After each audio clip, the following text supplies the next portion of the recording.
4, 5학년 때까지 무조건 해놓지 않으면 후회하는 하나가 있어. 정말 아무도 신경을 안 쓰지만 오히려 반대로 가지. 두고 후회되는 거. 오늘 그 얘기를 한번 해보자고.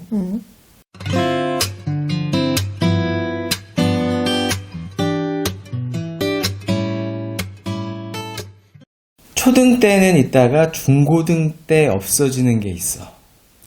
보통의 대한민국 가정에서 우리 부모님과 아이 사이에 귀여움? 뭐 이런 건가?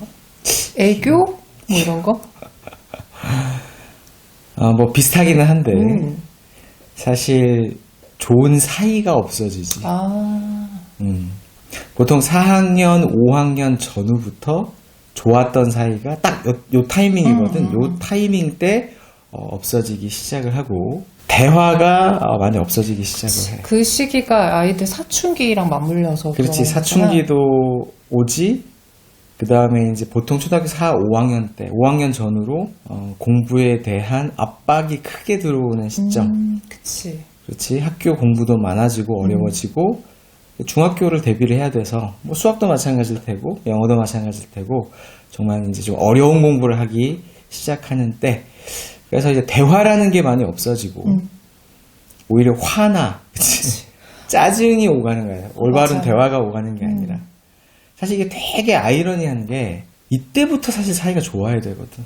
그치 사실은. 그러니까 딴 거 다 놔두더라도 공부 학습적인 측면만 보더라도 이때부터 아이들이 정서적인 안정이 필요하고 부모님과의 올바른 소통이 필요한데 좀 정반대지. 그 전까지는 보통 사이가 좋다가 아이는 이때부터 사춘기가 오잖아. 그러니까 머리도 크고 이제 감정도 요동을 치고 예민해지고 이제 할 거는 많은데 오히려 이런 때에 정말 세상의 전부인 엄마 아빠가 그렇지 엄근진 너무 엄격해지고 왜냐면 뭐 부모님 입장에서 애를 이렇게 놔뒀다가는 큰일 나겠다 생각을 해서 조금 뭔가 엄해져야 되겠다 좀 푸시를 해야겠다라고 생각을 하시면서 이때 사실 사이가 되게 많이 틀어지기 시작을 해서 많이 봤을 거야. 나도 고등학생들 지도를 하면서 본 게 와, 뭐 개인적인 내 경험이고 내 뇌피셜이지만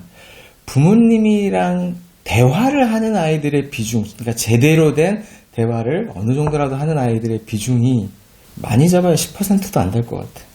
그러니까 그 대화라는 게 뭐 밥 먹었어? 학원 가야지. 뭐 챙겼어 다? 뭐 이런 건 대화가 아니잖아. 그건 그냥 뭐 일상이지. 그걸 제외한 대화라고 하면 내가 봐도 뭐 그 정도일 거라는 생각이 들어. 근데 아이들이 살면서 뭐 고민이라든가 이런 게 없는 건 아니잖아. 그 시기 오히려 더 많지. 엄청나지. 나름은 엄청나게 힘든 때가 이제 오는 거지. 그치. 근데 이제 가까운 어떻게 보면 약간 의지를 해야 될 부모님하고 대화가 이제 막혀버리니까 뭐 생활적인 거는 친구한테 그러니까 점점 더 친구들한테 의존하게 되고 그리고 공부 같은 거는 뭐 이런 학원 선생님이나 아니면 과외 선생님이나 바로 옆에서 뭔가 서포트를 해주는 사람들한테 의존하게 되는 그치. 뭐 이런 경향들이 많이 생기는 것 같아. 이런 어른들의 특징은 들어준다는 거지. 크게 잔소리 하지 않고 그치. 그런 어른들의 이야기는 좀 듣고 물론 태생적으로 10대 때는 부모님 얘기가 조금 잘 안 들리기는 해. 아무리 대단하신 분이라도 잔소리 우리 뭐 엄마 아빠는 집에 있는 그치 뭐 아빠는 방귀 뀌는 아저씨인 거고 약간 그렇게 뭐 모르겠다. 하여튼 되게 익숙한 존재이지 아무리 사회적으로 대단해도 아이들이 봤을 그치, 때는 맞아. 부모가 대단해 보이지는 않는 또 시기가 또 이때거든. 근데 동시에 부모님 입장에선 또 애들이 갑자기 그러니까 황당한 거야. 물론 마음의 준비는 다들 하시지. 요맘때쯤 되면 아이들 예민해지고 뭐 대화가 안 되기 시작하고 뭐 이런 본인들도 다 겪었으니까 알고는 계시지만 막상 우리 애는 안 그럴 거라고 생각들을 대부분 하시는 거야. 여태까지 내 말 너무나 잘 듣고 착하고 막 너무나 순했던 우리 아이가 갑자기 그렇게 태도를 바뀌면 뭔가 나쁜 친구 영향을 받았다. 혹은 나쁜 매체의 영향을 받았다. 아니면 뭐 나쁜 게임 같은 걸 해서 그렇다. 이렇게 원인을 바깥으로 찾고 그런 거를 못하게 만드는 방법만 강구를 하시는 통제만 하려고 하니까 통제가 안 되지. 맞아. 사실은. 그래서 뭐 다른 거 다 떠나서라도 부모님들이 우리 아이들 초등 고학년 때 이대로 놔둬서는 안 되겠다라고 하는 게 이제 공부적인 측면에서의 생각이시라면 오히려 그 공부를 위해서도 통제하는 방식으로 가서는 통제가 안 되지. 애들이 비웃지 사실. 그 앞에서는 좀 이렇게 머리 돌아가는 애들은 그 앞에서는 듣는 것처럼 하지만 사실 그게 어떻게 통제가 되겠어. 그리고 더 중요한 포인트는 그런 것 같아. 그러니까 이때부터 사실 되게 외롭고 힘든 시기가 온단 말이야. 대한민국 이 교육 현실에서 우리 아이들이 이제 중고등학교를 보내고 성장도 하고 또 어려운 공부도 해야 되고 정말 그런 고통 외로움을 이제 고3까지 쭉 고3에서 끝나면 다행이지 뭐 재수 삼수까지도 이어지는 경우가 너무 많고 그 와중에 그러니까 공부적인 측면만 봤을 때조차도 사실 우리 학부모님들이 통제나 혼을 내서 과연 도움이 되겠는가에 대한 생각을 한번 이 영상을 통해서 한번 해보셨으면 좋겠는 게 실상 우리가 고등학생들을 많이 지도하면서 되게 안타깝게 본 게 정말 흔들리는 아이들 정서적으로. 근데 오히려 그 흔들림의 원인이 부모님. 그렇지. 부모님과의 나쁜 관계에서 오는 경우가 너무 많았다라는 거야. 놀라울 정도로 많았다는 거지. 그러니까 이게 뭐냐 이거지. 그러니까 오히려 사실은 좀 무서운 얘기긴 하지만 사실 뭐 10대 뭐 자살 비율부터 시작을 해서 이 모든 것들 그러니까 아이들이 여러 가지 그리고 아이들이 공부를 못하면 뭔가 뭐 진도를 못 따라가고 아이들의 어떤 학습적인 어떤 표면적인 것만 보시지만 내가 느끼기에 최소한 고등부 공부는 심리전이라고 난 보거든. 정말 심리적인 안정. 누가 안정이 돼 있느냐. 정서적 안정이 사실 그건 내가 경험을 해봤잖아. 아니 어른들도 안 되거든. 뭔가 고민이 많고 걱정이 많고 감정이 요동치는 상태에서 가만히 앉아서 책을 본다라는 것은 그렇게 생각하는 건 쉽지가 않지. 근데 우리 아이들이 뭔가 학업이 진행이 안 되고 뭐가 성적이 안 나오면 항상 내용만 가지고 어떤 교과만 가지고 혼을 내시거나 접근하실 게 아니라 좀 정서적인, 심리적인 안정, 그리고 이거는 부모 자식 간의 관계에서부터 출발을 해야 된다. 그리고 우리가 4, 5학년을 얘기하는 건 이때 너무 많이 망가지기 때문이야. 제일 대표적인 게 이때 어차피 부모의 손을 떠났다라고 생각하셔서 말 안 들으니까 그냥 빡센 학원을 그치. 보내고 심지어 때려주세요 뭐 이런 얘기까지도 하시니까 맞아. 말 안 들으면 이건 정말 옳지 못하고 바람직하지도 않고 결국 그렇게 해서 공부를 잘하는 아이들은 없어. 그렇게 잘한 거는 어차피 잘할 아이였던 거고 오히려 정서적인 그 힘듦. 그래서 내가 얼마 전에도 이제 그런 영상을 통해서 말씀을 드린 적이 있는데 우리 아이들 공부를 위한 부모의 역할이 연출가, 촉진자, 그리고 서포터가 돼야 된다라고 말씀을 드렸는데 결국 초등학교 4, 5학년부터는 이제는 촉진을 하고 서포트를 해주시는 그런 방향으로 생각을 하셔야 되고 이때 정말 중요한 게 오늘 주제잖아. 올바른 사이좋은 의사소통의 통로, 습관을 만드시는 게 너무 중요하다. 이런 아이들은 사실 그렇잖아.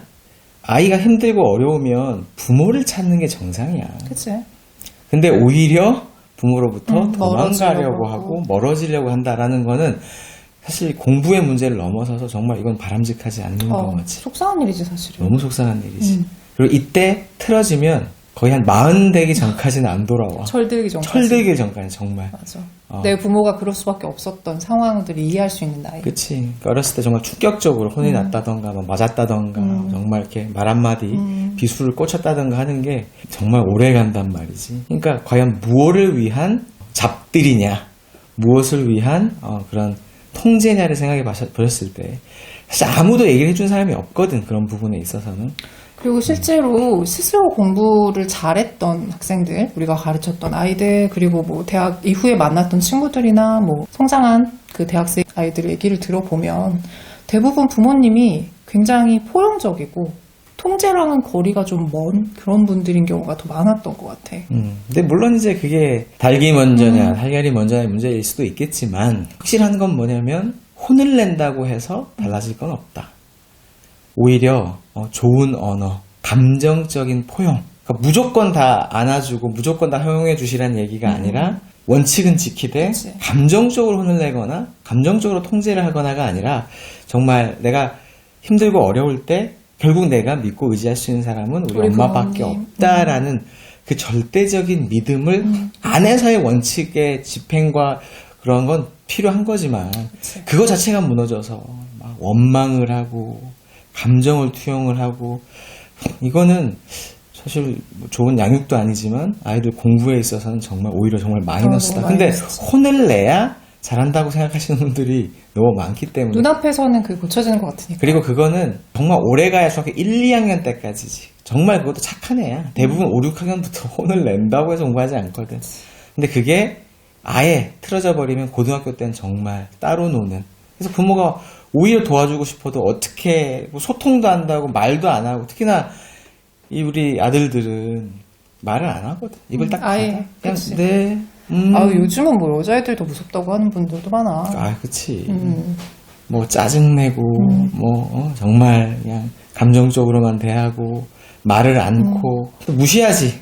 뭘 엄마가 뭘 알아. 그치. 이러면서. 근데 그게 얘가 왜 이럴까가 아니라 초등 4, 5학년 그러니까 초등 저학년부터 시작을 해서 초등 4학년 그리고 또 하나의 중요한 점이 뭐냐면 우리도 어른이 되면서 느끼는 거지만 어른은 완벽하지 않아. 어른이라고 완벽하지 않지. 성인이 되면 정말 이룰성 뭔가 이렇게 되게 세인트의 의미도 아니지만 뭔가 달라질 줄 알았지만 사실 어른들도 부족한 인간이고 그렇기 때문에 강조드리고 싶은 건 아이들과의 소통의 습관이 되게 중요하다. 그래서 나도 사실은 아이들을 지도할 때도 그렇게 말 안 듣는 아이들도 정말 심각하게 정말 이 영상에선 말할 수 없을 정도로 심각한 정서적 불안 그런 아이들을 지도할 때 첫 번째 하는 게 뭐냐면 나는 대화를 해. 들어줘. 공부가 중요한 게 아니지. 3시간 동안 들어준 적도 있어. 나 진짜 한마디도 안 하고.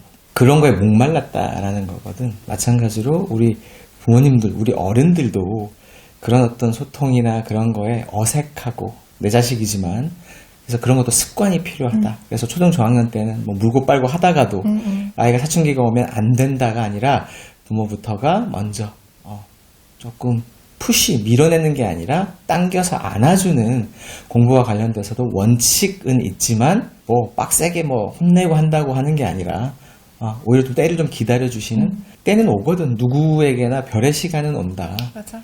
그리고 전 세계 모든 사람들이 다 공부를 잘할 수는 또 없는 거잖아. 그럼. 그리고 공부를 잘해서도 좋지만 공부가 좀 안 되더라도 기가 산 아이로 좀 만드셔야 요즘 같은 정말 이 힘든 세상에 꿋꿋이 살아갈 수 있지 않을까? 궁극적으로 그런 생각이 들어서 요때 대부분 보면 요때부터 많이 어긋나기 시작을 하더라. 그래서 이 영상을 보시는 우리 교집합 스튜디오의 많은 원소분들 우리 아이가 이미 지금 그 선배 엄마로서 경험해 보신 분들 너무 공감을 좀 하실 것 같은 아직 그 타이밍이 지금 왔거나 오기 전이라면 공부 이전에 그 시기까지 정말 내 자식과 정말 올바른 소통의 습관을 들여놓는 거. 사이가 이때부터 나빠지면 안 된다.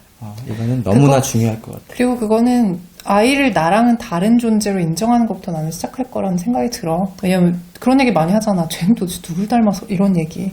누굴 닮았겠어? 누굴 닮았겠어. 물론 그렇지만 닮았겠지만 분명히 다른 부분들도 존재하는 존재라는 거야. 그렇지, 개체지. 존중해줘야 되는 그러니까 개체. 아이가 내 상식에 이해가 안 되는 행동을 해도 그럴 수 있다라고 생각하고 그리고 또 요즘 타고나는 성향뿐만 아니라 세대의 특성이라는 것도 분명히 존재하거든. 그렇기 때문에 요즘 애들은 뭐 저런 경향을 좀 보이는구나 라는 것들도 좀 관심 있게 보시고 아이들이랑 대화를 할 때 조금 열린 자세로 하시는 게 굉장히 중요할 것 같다는 생각이 들고 그리고 가장 중요한 건 우리가 그 교집합 엄마 대학을 진행하면서도 새삼 많이 깨닫는 거잖아. 솔선수범. 그러니까 맞아. 집에서 부모님이 정말 TV 보고 이렇게 있으면서 너는 들어가서 공부해라. 약간 이런 느낌보다는 어느 시점이라도 특정 시기라도 좀 책을 읽는 분위기를 좀 연출해 주신다든지 이런 솔선수범하는 실천하는 모습들을 자연스럽게 보여준다라고 하면 잔소리가 아니라 그 분위기에 휩쓸려서 아이들은 그때 좀 재밌거든.